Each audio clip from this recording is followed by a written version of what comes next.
भोजपुरी में विलियन में पहुंचावे वाला गाना के स्टार के नाम है भैया पावर स्टार पवन सिंह।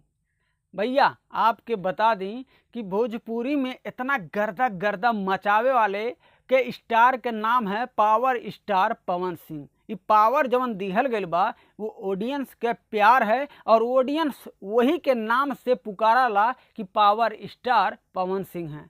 तो भैया आपको बता दूं कि भोजपुरी के पावर स्टार पवन सिंह इतने टाइम में बिहार के काराकाट 35 लोकसभा से चुनाव निर्दलीय चुनाव में बिजी बाटे भैया। तो जैसे ही टाइम मिलल है तो भैया अपने ऑडियंस के खातिर एगो नया गाने के पोस्टर लॉन्च कर दिए हैं। तो भैया ये गानवा के पोस्टरवा हमारे स्क्रीनिया पे रउआ लोगन देख रहल बानी, जौने गानवा के टाइटल है सलवार पेन्ही पियरे।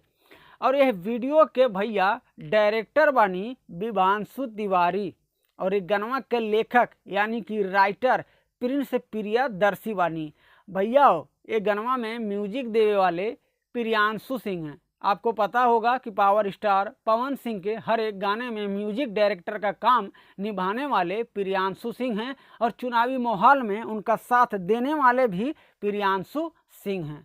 आपको बता दूं कि इस गाने को बहुत ही जल्द लॉन्च किया जाएगा, लेकिन फिलहाल में इस गाने को कमिंग सून में रखा गया है। जब भी इस गाने को लॉन्च किया जाएगा, times music Bhojpuri present YouTube channel है, उसी पर इस गाने को लॉन्च किया जाएगा।